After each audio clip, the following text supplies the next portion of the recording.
First, thanks so much for the opportunity of being here and speaking with you all. We really appreciate connecting with the startup community every time we can because we are the corporate card for startups.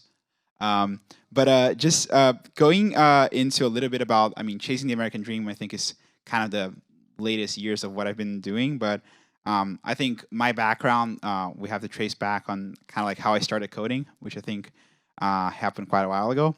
So just some context on me. I'm from Brazil originally. I was born in Rio, which is a very nice city.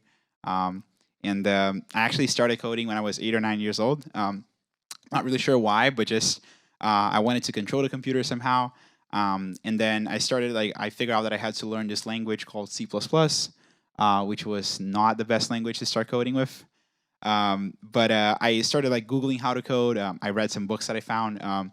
When I was 12, it's kind of how I got a little bit more serious into coding.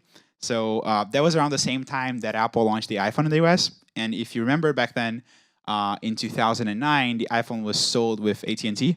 So if you flew back to Brazil or any other country, you couldn't use the phone down there. So there was this thing called jailbreaking the iPhone to get it working down in Brazil. And all my friends, they came to the US to buy phones. They flew back to Brazil, and the phones didn't work down there because they were locked. And there was this huge thing of jailbreaking the phones to get them working in Brazil. And I was basically known in Rio as the kid that was jailbreaking iPhones. So everyone that came back from the US came to my house and was like, hey, jailbreak this for me. And I was like, okay. But then 6 months later, Apple launched the new iPhone, the iPhone 3G, and they fixed the exploit that people were using to jailbreak it. So there was no way to unlock it anymore. So you bought an iPhone, a brand new iPhone in the US, you came back to Brazil and it didn't work. So I started playing with it for 2 or 3 months and ended up finding a new exploit back then. And it was the first jailbreak for the iPhone 3G in 2009. And I got pretty involved in this iPhone hacking community since then, because everyone was using my tool to jailbreak the iPhone. Kind of on the same sequence, a few years later, I also got in trouble with Apple for translating Siri from English to Portuguese and breaking some patents in the process. They were not super happy about it. Turns out they had this patent that was registered in 150 countries. They sent me legal notices in a bunch of languages, to make sure I really got the message right. My parents were not happy about it. It was just a lot of fun working this jailbreak community in the very early days. I also built an app for the iPad that was kind of a window manager that ended up making $300K in revenue. And then I had to explain to my mom what that money was about, because she thought I was doing something illegal online. I was just no, this is a software. This is safe. This is fine. And funnily enough, all these things that I was doing on the iPhone community, it's kind of how I got into payments, which brought me here a few years later. So I went to work for this company in Brazil that was basically building a version of Square, but down there. It had basically a bunch of security issues in their iOS app that were obviously serious because they were doing payments. So they were doing basically mobile payments for merchants. And I went to work for this company, and I stayed there basically 2 years learning how payments worked. And I was actually pretty scared by how bad it was. It was this pretty old system that people were just using, and no one really tried to fix it or make it better. And then after 2 years there, I ended up meeting Henrique, my co-founder, in the end of 2012. We actually met through Twitter, which is a very funny story. We're discussing programming text editors, Vim versus Emacs. We bonded over that and became friends. But anyway, and Henrique back then, he was also building a startup that was basically a version of Tinder, but before Tinder, and he had to accept payments. And he was having issues implementing with everything that was out there. There was nothing like Stripe in 2012 in Brazil. And we decided to just build kind of something better than what was out there. So our idea was, let's just build developer-friendly payments APIs. We didn't even know about Stripe back then, but it sounded like a good idea, and that's all we knew. So we were 16 back then when we started the company. We didn't know anything about payments, anything about fintech, anything about finance. But we founded these 2 crazy investors that decided to give us $300K. And that was really kind of the only money we could raise, because we were building this crazy business in Brazil. Brazil was in a pretty bad situation from an economical standpoint, so no one from the US was investing there. So we raised all that money and started a company called Pagani in the beginning of 2013. And we basically built that company for 3.5 years. It was like a super fun journey. We learned how to do everything about building a company. Like first, like we were 16, so we had to hire people that knew what we were doing. The only thing we knew was like how do we code the APIs. We didn't know how any of the actual like payments backend things in the fintech worked.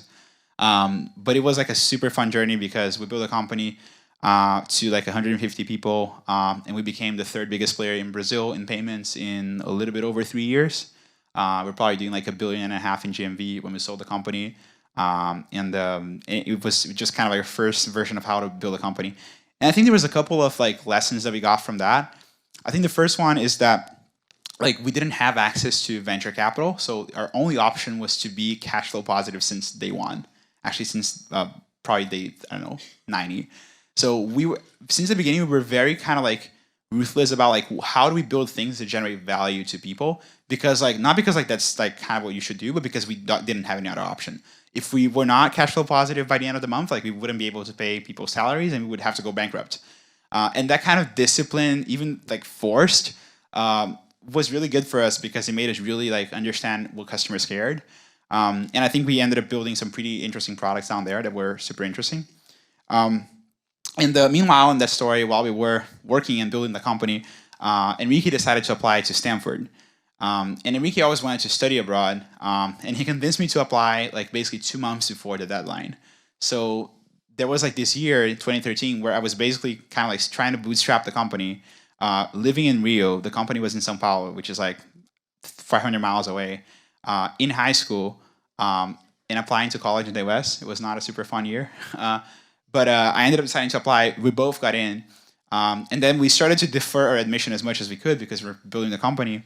Then in 2016, Stanford called and said, hey, like, it's been 2 years. You have to decide if you're going to come now. And then we were like, well, we always wanted to come here and build something bigger. That, with a bunch of other factors, made us decide to sell the company and come here. I think for a couple of reasons. Like, the first one was we saw that, like, our previous company in Brazil, like if in the best case scenario, it would be worth like, I don't know, maybe $1 billion. But like it wouldn't go anywhere beyond that because no one ever built like a tech business beyond that size in Brazil. I think basically for 2 reasons. First one is access to capital. Like you just don't have like enough, and you didn't have back then at least, that much people investing in venture in Brazil. And second, just access to talent. Like something that I think people like underestimate is like being here in the Valley where we have like all these amazing people that have done a lot of the stuff that you have to do before is incredibly valuable, and we didn't have that back then. So our decision was like, let's just like sell this company that was working, like the company was super profitable, and come to the US for college.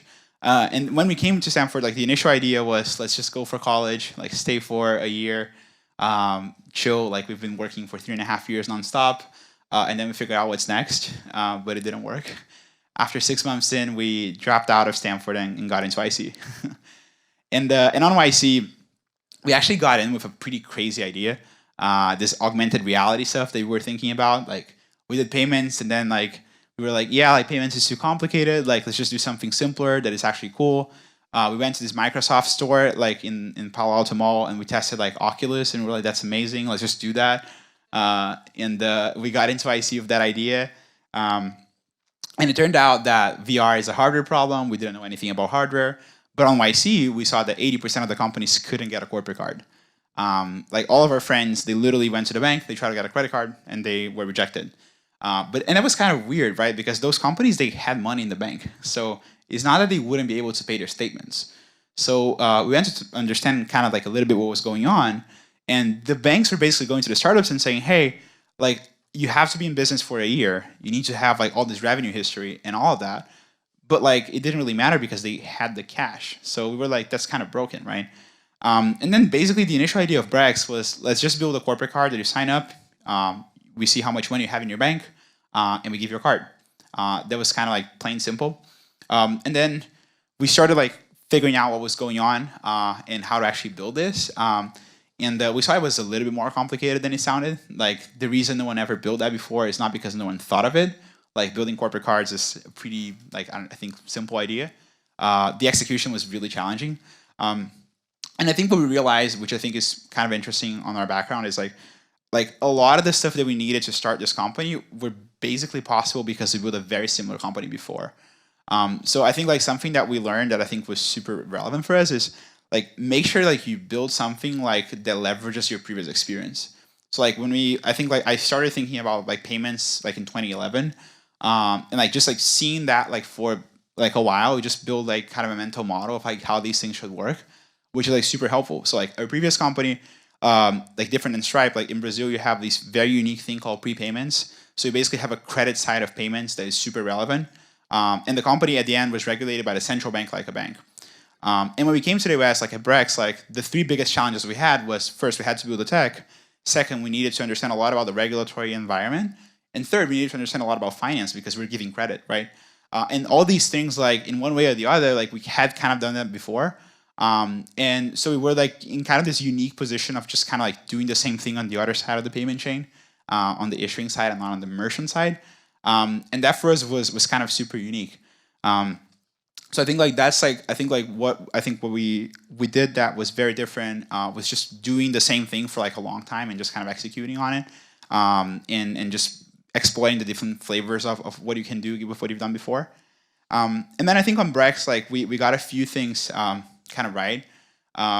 We got a lot of things wrong also, but on what we got right, I think first thing is we were very kind of clear on the value prop, and we decided to do one thing really well. So like I think when we started Brex, we were just like the only thing that matters on the card in the first like year was making sure it worked 100% of the time. So nothing else mattered. Like the dashboard didn't matter. Like the user management didn't matter. The onboarding flow didn't matter. We were onboarding everyone by hand. But like we were just focusing on like how to do this very simple thing that is very complicated to work 100% of the time. And then I think the other thing that we noticed that was right before we launched this, like, okay, given that we have a card that works 100% of the time, like how do we go and make more people use it, right? And then that's kind of when we got into like how do we do our instant onboarding and how do we make sure the onboarding flow looks good and all that. And again, like this build on top of like we had this first thing working out there, and then people were just like, how do we scale this to more companies and all that? But we were always very like laser focused on doing very few things well, and making sure we were leveraging what we've done before. And I think the third thing we kind of did right, which I think was interesting, is just like when we were hiring in the beginning, we were just very clear about like, hey, like people that had our same values and at the same time, people that cared about building things correctly since the beginning. Because something that we've seen that a lot of companies do kind of wrong in the fintech space is they start building this MVP. They don't really think about like how the backend actually works. So you build on top of something that is already out there, which might make sense for you to launch. But then later on, you cannot go and actually build and fix the things that you have because you depend on all these things in the backend that you never really considered. So something that we got right, I think, is just hiring people that have done a lot of that stuff before, and just like basically leveraging their experience to avoid a lot of the common mistakes. So I think like a lot of like the thing that when people talk about like what's different between US and Brazil, I think obviously access to capital, as I mentioned, but this thing of like having people that have done that stuff before is incredibly valuable because a lot of our time in Brazil and a lot of the difference between building something here and down there was just like we avoided a lot of the mistakes because people have made them before and we can just get them here, like get them to believe in what you're building and the vision and all that, and then just avoid the mistakes together. So that for us was super valuable.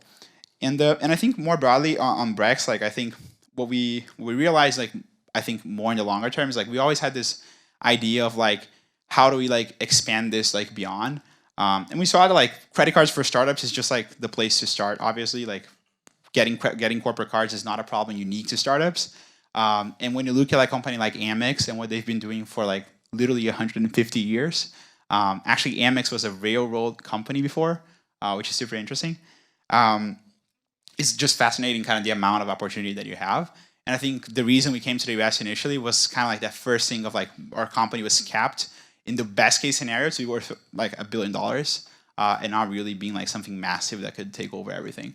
And I think Brex's vision is really to do that and like figure out how do we like leverage the fact that we are in this country, that we have like all this great market, these great people, this great access to funding.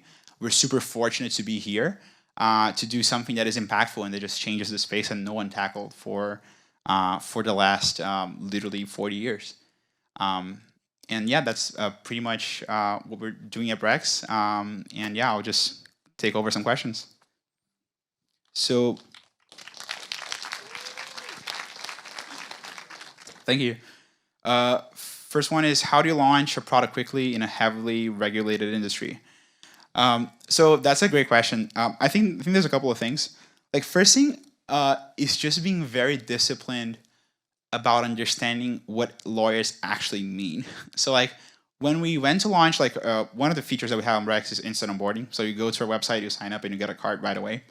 And that when we went to talk to lawyers the first time about this, they said like, "Oh, that's impossible," or like, "That's illegal." But like, how illegal? Like, how impossible? Like, where exactly on the law does it say that it's illegal to have like an onboarding process done automatically? And it turns out there's no place that that's written, because it would be stupid. So when you go actually like going really deeply and understanding exactly where are the constraints and where exactly are the concerns, I think really matters. So like something that we've always done is like we read ourselves like the Visa, MasterCard manuals and go really deeply understanding exactly where are the blockers. I think doing that really helps. The other thing, which I think is more like how to deal with entities that are regulated like banks and all of that, is just understanding exactly what are their concerns and preempting them. So like when you go talk to a bank or like someone that is regulated for some reason, something that we've always done is like understanding exactly their concerns and just saying, "Hey, I know you're worried about this, but this is how we're solving for this," before even they ask, because it just proves that you understand what are the risks and gets everyone on the same page. Next question is, when did you last use a jailbroken iPhone? It's actually been like 3 or 4 years. It's not a thing anymore, unfortunately. Can you speak a little more on the crazy 1 billion valuation for such an early stage startup? What's the secret sauce? Congrats and great job. Thank you. I think for us it's I think like when we look at what we want to do, like we're still very very early on.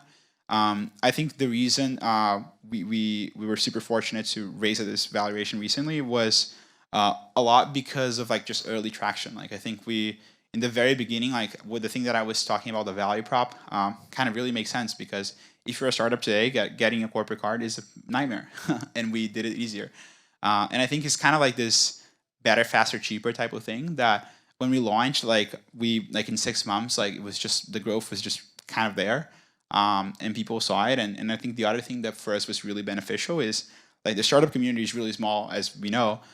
So there was just a lot of word of mouth on like, "Hey, like Brex works, like I got this credit card, which is better than like Amex or whatever," or I was able to get a card besides like getting from Amex. And that was like really special and powerful. So I think it was just a lot of this, like tackling that unique ecosystem and leveraging that as much as we could to grow. What helped you decide which value prop and features to focus on, like instead of dashboard or onboarding? I think this was again on just kind of going back to first principles, and understanding exactly like what matters, I guess. So when you're building like a corporate card, like a lot of people are like, "Oh, I want all these features. Like I want to have like 1,000 of virtual cards. Like I want to have all these controls." But the only thing that matters in the beginning is just like the card has to work 100% of the time. Because if it doesn't, you're just gonna get your Amex and swipe, and then bye bye Brex. So what we were very like ruthless about is just like the only thing that matters is this. The only metric that we were looking was that, and we were not looking at growth. We were not looking at GMV. We were not looking at anything, but only like how many times someone tries to swipe the card and it doesn't work. And I think like, and then what is the next thing that matters after that? Okay, the next thing that matters is like, okay, inviting your team members, because you need more people swiping, right? And then after that is like, how do we onboard new companies here? And then just being like very ruthless, like prioritizing one thing at a time and making only this one thing really well, I think is kind of what mattered. And I think like when you are in such a kind of complicated space like cards, like I think you have to be very ruthless about prioritization, because there's a lot of things that are nice to have and very few things that actually matter to get right. And I think we kind of focus more on the things that would make or break the company in the beginning. How did you navigate the US immigration system when starting the company? That's a great question, because that actually was tricky. So we actually figured out Googling that there was this kind of green card process called EB1, and we found this great lawyer that did it. Like I'm happy to give recommendations if anyone's interested. But the disclaimer is that was before Trump, so so that was a little bit easier. Unfortunately, now it takes longer. But we're super fortunate to find this person that could help us, and I mean, yeah, we're here now, so it worked. Um, yeah, I think that's it. Questions? Okay. Why Brex? That's a good question. So we actually started with the name Beyond, and Beyond was the VR company that we got into IC with, which was pretty crazy. And then we were like, oh, we need like a 4-letter domain or a small domain name that is pronounceable that we can buy .com. So we went to this website, like there was something like, I don't know, small English names pronounceable.com. And we saw Brex, and it was like a reasonable price. And then like we made an offer, and then we got it. It was kind of that. And then like people started making all the jokes after. Oh, like Brazilian Express, Brexit. Like there's like a list. There's like a Slack channel for Brex jokes uh, in our company. But yeah. Anyway, it was pretty random just because it's a small name pronounceable.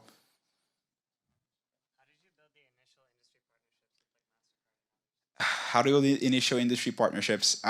We actually that's a good question. So it was kind of a long process, but the long story short is we found a bank that never had issued cards before, and we said we're going to help you doing the entire thing from scratch. So we basically got them licensed on Mastercard. We built all their compliance infrastructure. We helped them with everything. Then we said like these are the things that you should worry about that we could do wrong. We gave them like kind of like real time visibility, and we kind of did all the job for them.